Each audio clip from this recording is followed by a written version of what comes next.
What happened that made you wonder, how on earth did I end up here? I was pumping gas when a pregnant woman ran up to me sobbing.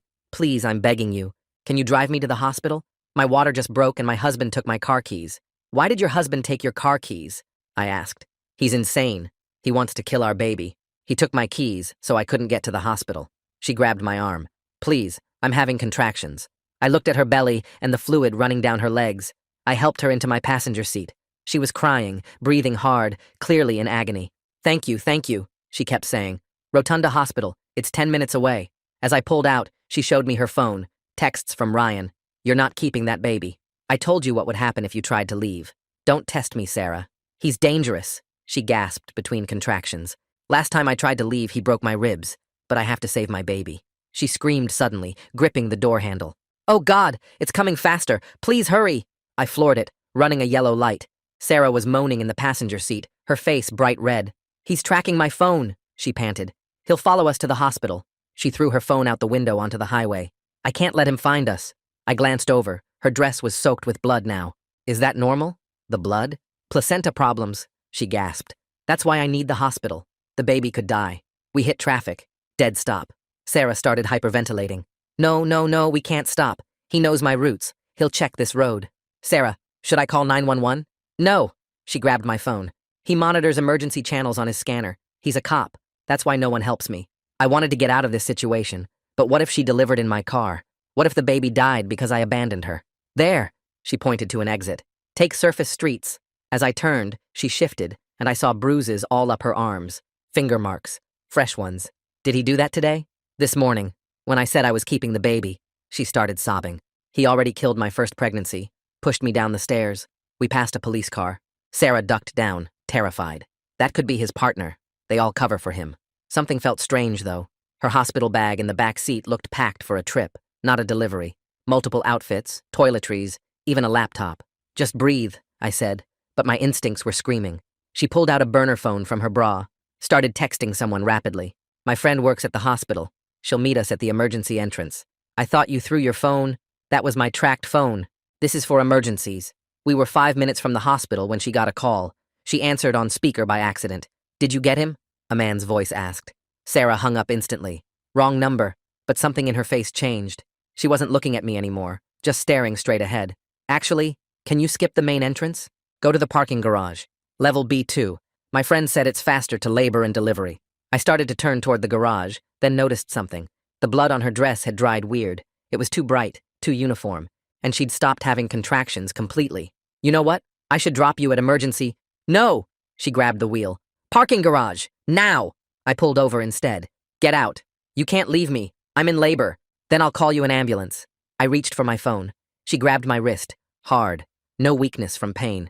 Drive to the parking garage, or I'll tell them you raped me. I stared at her. What? I have your DNA in my car now. I've been recording everything. Audio of you forcing me. She pulled up her dress slightly. She was wearing a wire. My boyfriend's waiting in that garage with $50,000 cash in his trunk. All you have to do is drive there. We take the money. You get $5,000 for 10 minutes of driving. You're robbing someone? My ex-husband. And yes, he really is a cop. But I'm taking what's mine from our marriage. Community property. I reached for the door handle. She pulled out a knife. Sarah, drive, or I scream rape right here. Pregnant woman, blood everywhere, your car. Who do you think they'll believe? A cop car pulled up behind us, lights on. My heart stopped. Sarah leaned back, started moaning loudly. Help! Please! The officer approached my window. I recognized him from her phone photos. It was Ryan, her dangerous husband. His face went from concern to rage when he saw her. That's my wife, he said to me. She's off her medication. She's not pregnant. She lost the baby 3 months ago, refuses to accept it. Sarah started screaming. He raped me! This man grabbed me! Ryan's hand went to his gun. Step out of the car! N-O-W. I looked between them. Sarah was smiling behind her tears. She'd played everyone, but now I was the one about to be shot by a cop who thought I'd kidnapped his delusional wife. My whole body went rigid, and I kept my hands on the steering wheel where Ryan could see them.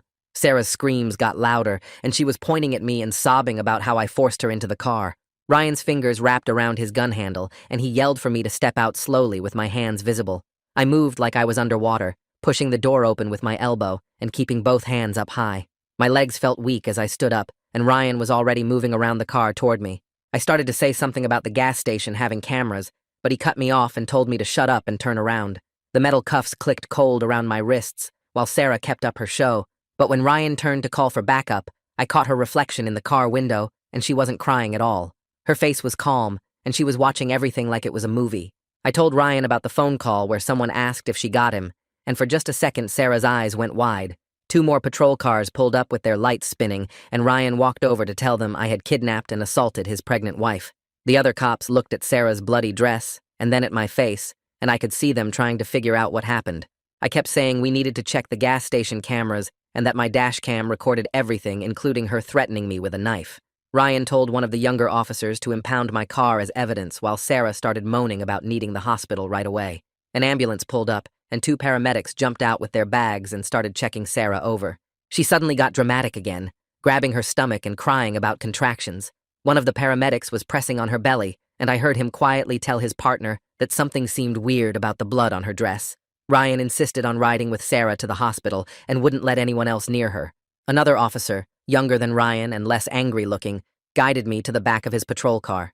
The back seat smelled like disinfectant and old sweat. As we drove away, I could see them loading Sarah into the ambulance, and she was still putting on her show for everyone. The young officer glanced at me in the rearview mirror and asked quietly what really happened. I told him everything from the beginning, how she ran up at the gas station crying about her water breaking, the packed bag that looked more like she was running away than going to have a baby, the burner phone, how she wanted me to drive to the parking garage, and finally the knife when I tried to leave. He wrote it all down in a little notebook, but said I would need to make a formal statement at the station. The police station was a big concrete building with bright lights that hurt my eyes. They took my phone and wallet and put them in a plastic bag. The interview room had gray walls and a metal table bolted to the floor. A camera blinked red in the corner. They told me to wait for a detective who wasn't connected to Ryan's unit. The chair was hard, and my wrists hurt from the cuffs, even though they took them off. I sat there for what felt like forever, watching the clock on the wall tick past midnight, then 1, then 2 in the morning. Finally, the door opened, and a woman walked in carrying a folder. She had short gray hair and looked tired but not mean. She sat down across from me and opened the folder, spreading out some papers. She said her name was Detective Juarez and that she needed to ask me some questions. She told me Ryan was a respected officer, but there had been some concerns about his behavior since his wife had a miscarriage 3 months ago. That made me sit up straight because Sarah had been acting pregnant, but Ryan said she lost the baby. The detective saw my reaction and nodded like she understood what I was thinking. She said the hospital exam would tell them if Sarah was really pregnant or not, but right now, they needed my side of the story. I started from the beginning again, telling her about pumping gas and Sarah running up to me. The detective wrote everything down and asked me to slow down a few times. She wanted to know exactly what Sarah said about the money in the parking garage and about the man on the phone. When I told her about the knife, she made a note to have someone check my car for it. She asked if I had any injuries from the knife, and I showed her a small cut on my hand from when Sarah grabbed my wrist. The detective took pictures of it with her phone. She said they would pull the security footage from the gas station first thing in the morning. She also said my dash cam would be really important if it caught Sarah's threats on audio. I asked if I was under arrest, and she said not yet, but they had to investigate everything properly.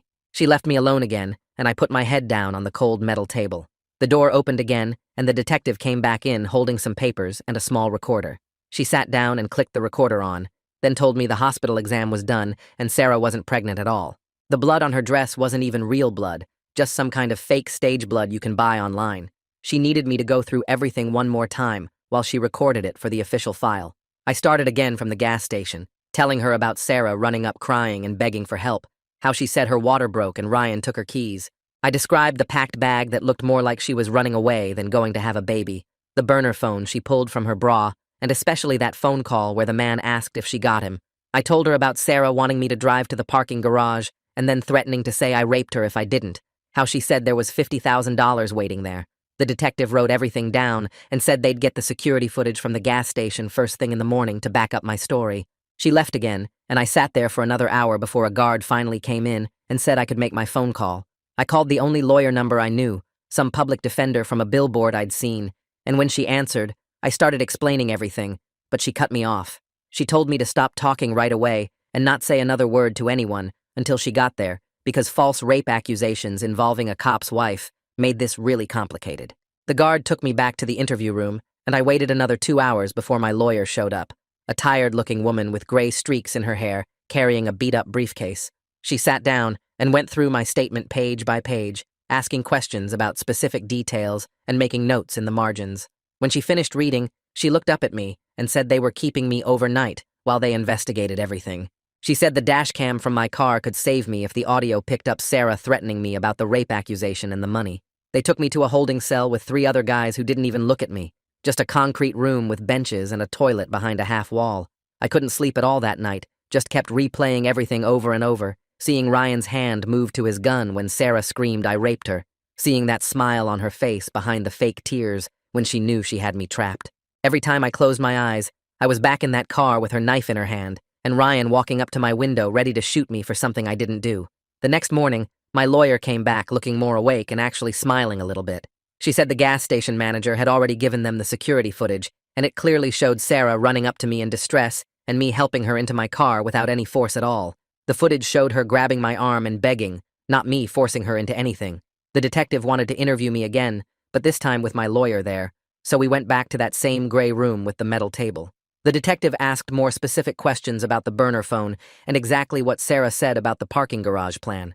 She wanted to know what level, what the man's voice sounded like, everything I could remember about that phone call.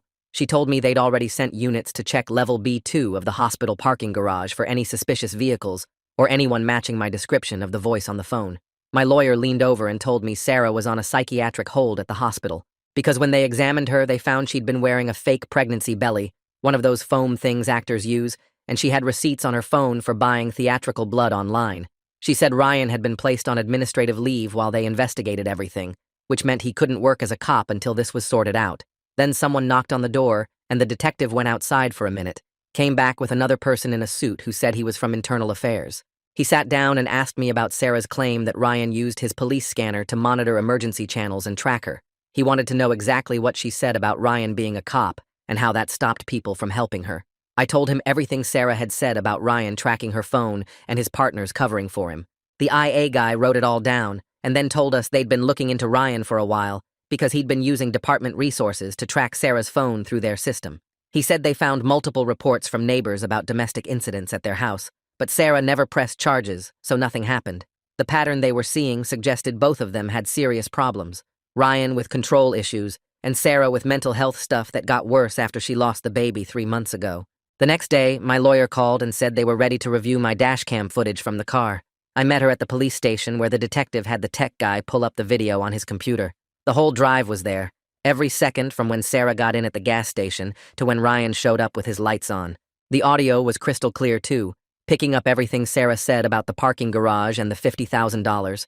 You could hear her threatening to say I raped her if I didn't drive where she wanted. The detective kept pausing it and taking notes, especially the part where that man's voice came through the burner phone asking if she got him. My lawyer smiled when we heard Sarah admit she was wearing a wire and recording fake evidence against me. The tech guy burned copies of everything for the case file, and my lawyer said this was exactly what we needed to prove my innocence. Later that afternoon, the detective called to tell me they'd gotten the parking garage security footage from the hospital. The cameras showed a man sitting in a dark sedan on level B2, right where Sarah wanted me to drive.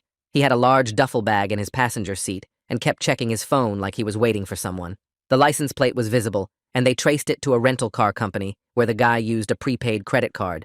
But cell tower data put his phone at that exact spot during the time Sarah was in my car. The detective said they were building a solid case, and this proved Sarah had an accomplice waiting to help with whatever scheme she was running. 2 days later, my lawyer got access to Sarah's burner phone records through a court order. The phone company data showed she'd been calling the same number repeatedly for the past week before she approached me at the gas station. There were dozens of texts between them talking about the plan and how they'd split the money after they got it. The accomplice was using burner phones too, but the detective said the pattern of calls made it clear they were working together. Some of the texts mentioned meeting at an online support group, which gave them another lead to follow. My lawyer spent the next morning writing up a formal complaint against both Sarah and Ryan. She documented everything from the false rape accusation, to Sarah pulling the knife on me, to the attempted robbery scheme. The complaint also covered Ryan's misuse of police resources to track his wife and his aggressive response when he found us. She filed it with the district attorney's office and told me criminal charges against Sarah were almost certain. Ryan's situation was more complicated since he was responding to what he thought was a real emergency, but the tracking stuff could get him in serious trouble. 3 days after that terrifying night, I finally got the call that I was officially cleared of all accusations. The detective said the evidence was overwhelming, that I was just trying to help someone I thought was in labor. They released my car from impound and had it brought to the station for me to pick up. But when I sat in the driver's seat, I couldn't make myself turn the key. All I could see was Sarah in the passenger seat, with that knife in her hand and that smile on her face. I ended up taking an Uber home and leaving my car in the police lot for another day. The detective called again that evening with an update about Sarah's accomplice. They'd pulled security footage from several businesses near the hospital and tracked the guy to a coffee shop where he'd met with Sarah 3 times that week. The facial recognition software matched him to someone in their system who'd been arrested before for fraud. Turns out Sarah met him in an online support group for people dealing with pregnancy loss, which is where she recruited him for her scheme. He'd lost a child too, and Sarah convinced him they both deserved money from her cop husband, who she claimed was abusive. A week passed before I heard from Ryan's lawyer, who called my lawyer to set up a meeting. Ryan wanted to apologize in person and explain how Sarah's mental health had gotten so bad after the miscarriage. His lawyer kept emphasizing that Ryan never actually intended to shoot me, but was just responding to what seemed like a kidnapping. He said Ryan was devastated about how everything went down and wanted to make things right. My lawyer advised me to decline the meeting since we might still pursue civil action, so I said no through her. But Ryan's lawyer shared some information anyway about how Sarah had attempted suicide twice after losing the baby. Ryan's controlling behavior and tracking was his misguided way of trying to keep her safe from herself. He'd been checking her phone location constantly because he was terrified she'd hurt herself again if he wasn't watching. The whole situation was way more complicated than just a bad marriage. Around the same time, the detective told me about Sarah's psychological evaluation from the hospital. The psychiatrist found she had severe depression with psychotic features that started after her pregnancy loss 3 months ago. Her elaborate scheme was partly delusion, where she really believed she needed money to escape Ryan, and partly a desperate attempt to start over somewhere new. The fake pregnancy was her mind's way of coping with the loss, and she'd been wearing that foam belly for weeks before that night. The theatrical blood and props showed planning, but the psychiatrist said her grip on reality was slipping in and out. 2 weeks after the incident, they finally caught Sarah's accomplice trying to cross the state border. He ditched his car and was on a Greyhound bus when state troopers pulled it over based on a tip. The guy confessed immediately when they arrested him, saying Sarah promised him $20,000 to wait in the parking garage. He claimed he thought they were just scaring her husband into giving her money from their joint accounts. He swore he didn't know about the rape threat until the detective told him during questioning. My phone rang the next morning while I was still in bed trying to process everything that had happened. It was my boss asking where I'd been for the past 3 days since I hadn't shown up for any of my shifts. I explained about getting caught up in a police investigation after helping someone who turned out to be running a scam. He said he understood, but I could hear the doubt in his voice, like maybe I was making excuses. When I got back to work later that week, everyone already knew bits and pieces of the story. Some coworkers looked at me with sympathy, but others whispered when I walked by. One guy from shipping asked if it was true I'd been arrested for kidnapping a pregnant woman. Another person heard I'd been involved in some robbery scheme. Nobody had the facts straight, but everyone had an opinion. The gossip made every shift feel like walking through a minefield. I started eating lunch in my car just to avoid the break room conversations. A week after the incident, I stopped at a gas station on my way home, and my hands started shaking so bad I couldn't hold the pump handle. The smell of gasoline brought everything back, and I had to leave without filling up. Every sudden noise made me jump. Someone dropped a box at work, and I nearly hit the ceiling. My lawyer called to check on me and suggested I start writing down all these reactions for documentation. She said if we pursued a civil case against Sarah or even Ryan, we'd need evidence of the trauma I was experiencing. I bought a notebook and started tracking the panic attacks, the nightmares where Ryan's pointing his gun at me, the times I couldn't bring myself to help customers who approached me too quickly. 3 days later, I got a call from the district attorney's office. The prosecutor wanted to meet about pressing charges against Sarah for false imprisonment, making terrorist threats, and attempted robbery. She said with all the evidence they'd gathered, they had a strong case, but they'd need my testimony if it went to trial. The thought of facing Sarah in court made my stomach turn, but I agreed to the meeting.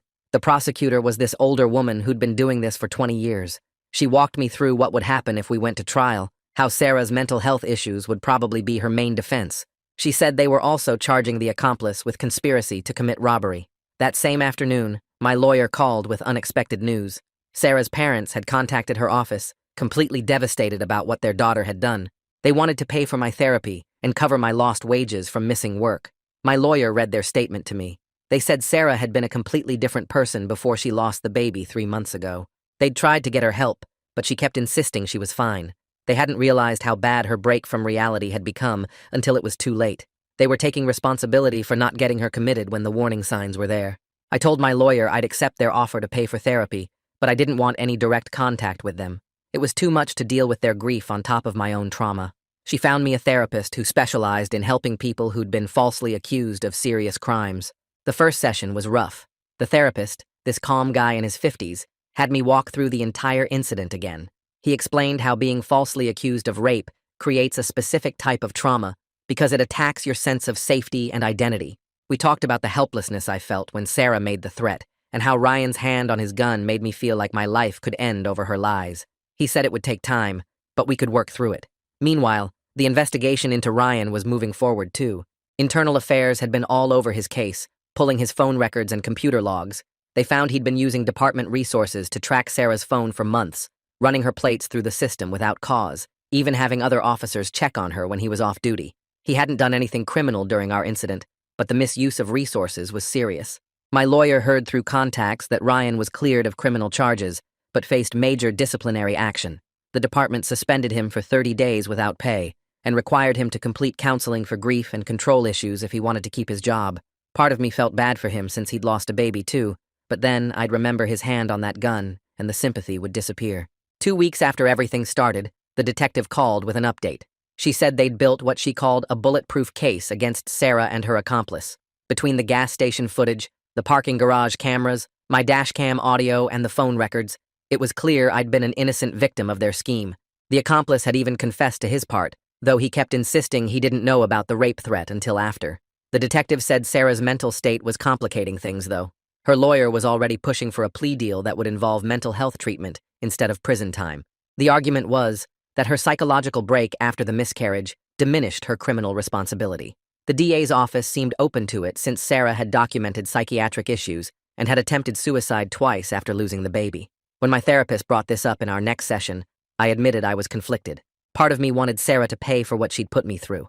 The false rape accusation could have destroyed my entire life, but another part understood she was sick and needed help more than punishment. My therapist helped me see that her getting treatment might prevent her from doing this to someone else. Still, the trauma of being accused haunted me every single day. Then things got worse. Anonymous texts started showing up on my phone from different numbers. "You're a snitch. You ruined a sick woman's life. Rapists deserve what they get."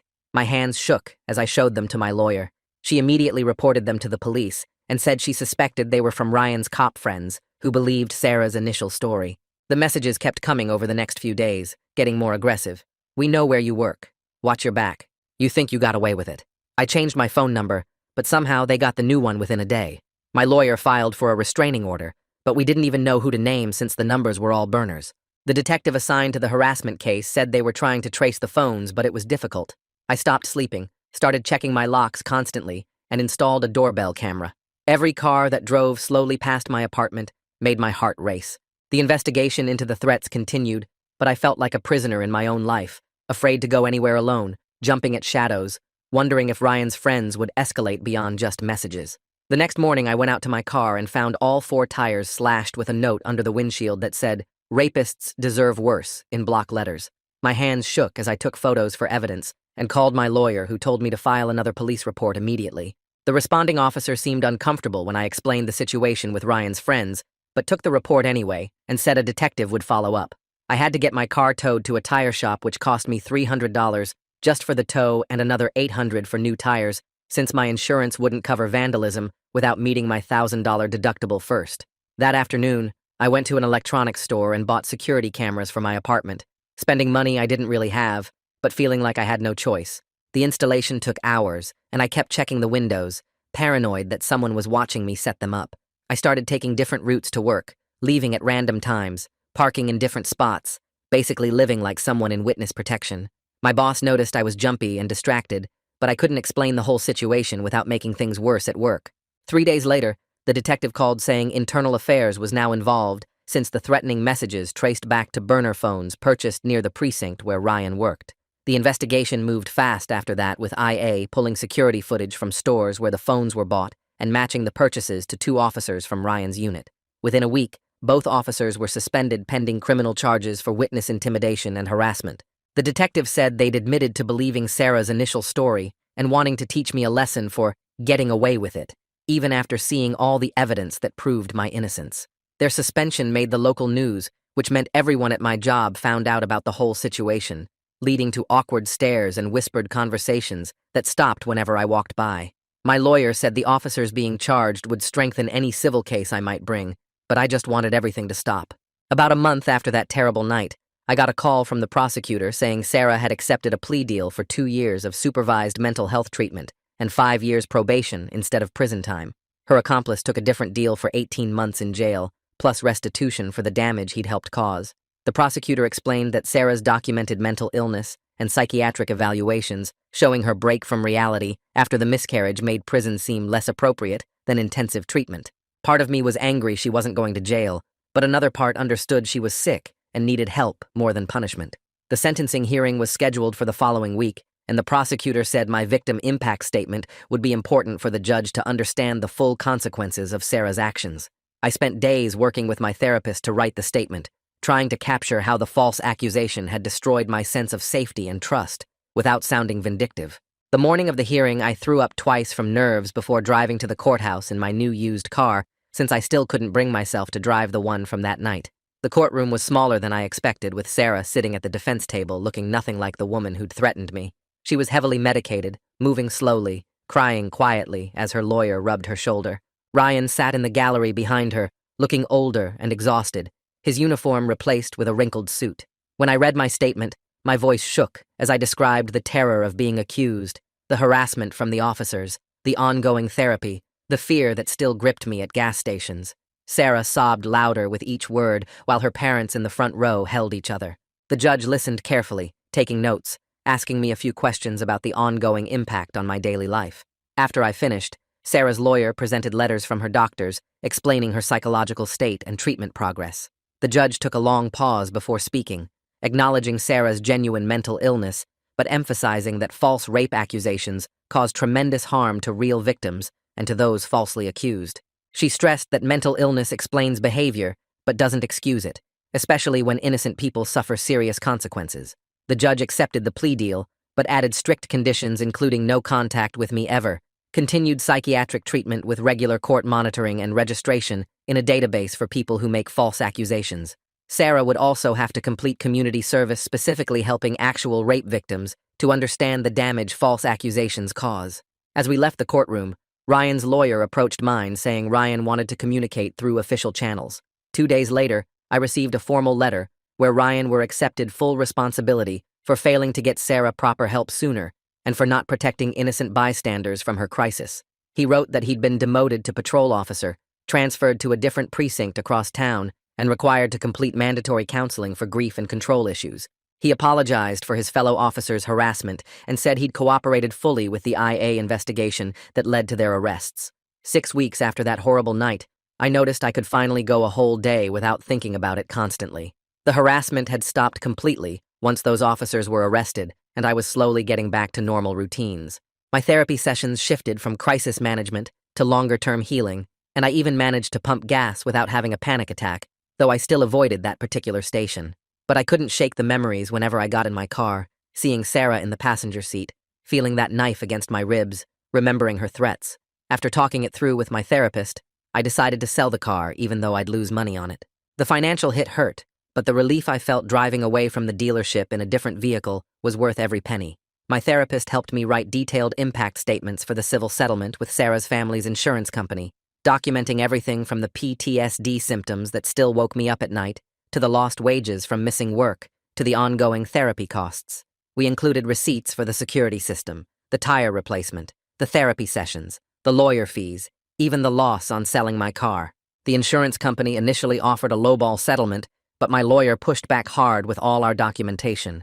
After 2 months of negotiation, they agreed to cover all my immediate losses plus therapy costs for the next year, totaling more than I'd expected, but still feeling like too small a price for what I'd endured. My boss called me into his office the next Monday morning, and I could see the worry on his face as he asked how I was doing after everything that happened with the police situation. He'd already talked to HR about making changes to help me feel safer at work, and they'd worked out a whole plan where I wouldn't have to work alone during night shifts anymore, always having at least one other person on duty with me. The coworkers who'd been whispering and giving me weird looks when the news first broke had completely changed their attitude once the truth came out about Sarah's mental breakdown and the false accusations, with several of them coming up to apologize for jumping to conclusions.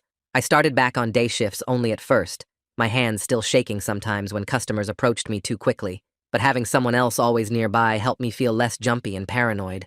2 weeks into being back at work, I got a call from the gas station manager where everything started, and he told me he'd been thinking about that night constantly and had made major changes to protect both his employees and customers. He'd installed 12 new security cameras covering every angle of the pumps and parking lot, upgraded the lighting to eliminate dark spots, and trained all his staff to recognize signs of someone in distress who might be running a dangerous scam or having a mental health crisis. He said my situation had opened his eyes to how vulnerable people are when they're just trying to help someone, and he wanted me to know that what happened wasn't my fault for being a good person who tried to help.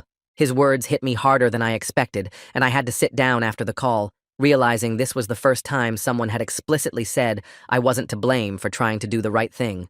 3 months had passed since that night, and my therapy sessions had shifted from twice-a-week crisis management to once-a-week regular appointments, with my therapist noting real progress in how I was processing the trauma. I could pump gas now without having a full panic attack, though I still drove 5 extra miles to avoid that particular station where it all started, and I'd stopped constantly checking my rearview mirror for police cars following me. My sleep had improved too, going from maybe 2 hours of broken nightmares to actually getting 5 or 6 hours most nights, though I still sometimes woke up feeling phantom knife pressure against my ribs. My lawyer called one afternoon with an update from Sarah's treatment facility, saying her parents had been sending regular reports through legal channels about her progress on medication and therapy. Sarah had stabilized significantly on antipsychotic medication and was starting to accept what had really happened that night, expressing genuine remorse for the trauma she'd caused me during her psychotic break. Her parents included a letter saying they were grateful everyone had survived the crisis without physical violence, and that their daughter was finally getting the help she'd needed for years, but had refused until the court mandated it. The facility reported she was responding well to treatment and participating in group therapy sessions, where she was learning to recognize her triggers and early warning signs of another potential break. A thick envelope arrived from Ryan's lawyer the following week, containing a formal letter Ryan had written as part of his mandated counseling program, where he had to acknowledge the harm his actions and inactions had caused. He wrote that he'd completed 6 months of intensive therapy, focusing on grief processing and control issues, finally understanding how his denial about Sarah's mental illness and his attempts to control the situation had enabled her dangerous behavior. He'd filed for divorce and was focusing entirely on his own mental health recovery, attending both individual counseling and a support group for people whose spouses have severe mental illness. He thanked me for not pressing additional charges against him, despite the terror he'd put me through that night with his gun and his initial belief in Sarah's lies, acknowledging that his position as a police officer had made everything exponentially worse. 6 months after that terrifying night, I realized during a work conversation that I could finally tell parts of the story without my voice shaking or my hands trembling, though certain details still made my chest tight. The experience had taught me more about mental health than I'd ever wanted to know, but I understood now how untreated trauma and grief could spiral into dangerous delusions that put innocent people at risk. I'd started volunteering twice a month with a local victims advocacy group, sharing my story in a support group for people who'd faced false accusations, finding that helping others process their own experiences actually helped me continue healing from mine. The group leader said my story was particularly powerful because it showed how mental illness, while explaining someone's behavior, doesn't excuse the harm they cause, and how important it is for victims of false accusations to get support and validation. My life had found a new rhythm that felt mostly normal, though I was definitely more cautious now about helping strangers, always looking for inconsistencies in their stories and trusting my instincts when something felt wrong. I kept pepper spray in my car now and had taken a self-defense class, not because I lived in fear, but because I wanted to feel prepared if I ever found myself in another dangerous situation. Looking back at everything, I felt grateful that I'd survived that night without anyone getting shot or stabbed, and genuinely relieved that both Sarah and Ryan were getting professional help instead of spiraling further into violence and delusion. All right, that's all from me today, folks. Thanks for letting me poke around and throw some questions out there with you all. It's always fun hanging out like this. Subscribe for more content like this.